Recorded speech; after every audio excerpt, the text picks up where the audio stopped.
Dr. Fasa is a CEO at MS Charity and highly respected community leader.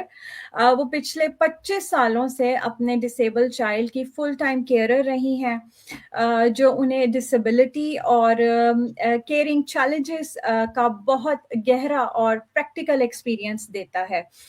Her lived experience and professional expertise play a vital role in shaping MS Charity's work, ensuring that we truly serve humanity with dignity. इंसानियत की खिदमत बावकार तरीके से. अब हम doctor फसा की तरफ चलते हैं. डॉक्टर फसा, प्लीज, जो लोग आज पहली दफा MS चैरिटी को देख रहे हैं, उनके लिए could you please tell us MS charity क्या है और हम क्या क्या क्या काम करते हैं इसमें. थोड़ा सा जरा बैकग्राउंड और जर्नी के साथ शेयर करें अपने एक्सपीरियंसेस को. अच्छा, MS चैरिटी जो है वो एक पार्ट है मुस्तफ़ा शरीफ ऑर्गेनाइजेशन का, और मुस्तफ़ा शरीफ ऑर्गेनाइजेशन एक रजिस्टर्ड चैरिटी है यूके में. और यूके में तकरीबन हमें 18 इयर्स हो गए हैं काम करते हुए, अल्हम्दुलिल्लाह, इस साल. और ये जर्नी मैंने अपने घर से शुरू की. सबसे पहले मैंने कुछ जेवरात वगैरह थे वो बेचे, और उसके बाद फिर मैंने और मेरे बच्चों ने इसको शुरू किया, अल्हम्दुलिल्लाह. और अल्हम्दुलिल्लाह, और अब ये 22 मुल्कों में हम अल्हम्दुलिल्लाह टच कर चुके हैं, जिसमें 4-5 मुल्कों में हम ज्यादा काम करें. इसके जो बैकग्राउंड है वो कुछ इस तरह है कि जैसा कि अभी आपने थोड़ी देर पहले जिक्र किया, चंद एक चीजें उसके बैकग्राउंड में आती हैं. एक तो इस्लाम उसके बैकग्राउंड में आ जाता है कि नबी पाक सल्लल्लाहु अलैहि वसल्लम की सीरत मुबारका को अगर देखा जाए तो उन्होंने अपनी जो जिंदगी है उसको, यानी हर स्टेप पे उन्होंने सेक्रीफाइस किया, अपने आप को पीछे किया और दूसरों को उसका बेनिफिट दिया.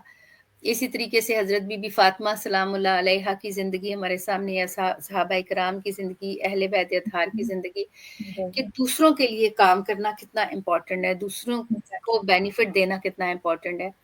और फिर इसी तरीके से जो है वो हमने अपने इस सिलसिले को लेके चले. और मेरे जो वालदैन हैं, मेरी अम्मी जान, मेरे फादर काफ़ी यंग एज में इस दुनिया से चले गए थे, और हमने एक प्रिविलेज फैमिली में होने के बावजूद कुछ हार्डशिप्स ऐसी थी कि जो हमें फील हुई कि वालिद साहब के ना होने की वजह से और हमारी वालदा की कुछ हेल्थ इश्यूज की वजह से, कि कितनी स्ट्रगल होती है लाइफ में. फिर उसके बाद मेरा जो बच्चा है वो स्पेशल नीड्स है. फिर उसके साथ मैंने जो, मतलब हम यूके में रहते हैं, और यूके में रहने के बाद आपको पता है कि कितनी फैसिलिटीज हैं यहाँ पे, बेनिफिट्स भी मौजूद हैं यहाँ पे, हॉस्पिटल्स हैं यहाँ पे, बहुत सारी ऐसी चीजें हैं, स्पेशल स्कूल्स हैं, नर्सरीज हैं, कॉलेजेस हैं, डे सेंटर्स हैं. हॉस्पिटल में भी स्पेशल इनको चीजें दी जाती हैं, प्रोवाइड की जाती हैं. इतनी फैसिलिटीज के बावजूद कितना डिफिकल्ट होता है चीजों को मैनेज करना. तो ये सारी कुछ ऐसे हालात और वाकयात बने. कुछ अपनी फैमिली से मैं, मतलब अपने बचपन में ये चीजें मैंने डेली बेसिस पे देखी. यानी हम तो जैसे करते ना कि वीकली पे काफी मॉर्निंग कर ली, या किसी को खाना खिला दिया, हफ्ते में एक दफा खाना खिला दिया. जैसे होमलेस फीड हम यूके में करते हैं तो वीक में 2 दफा खाना खिलाते हैं.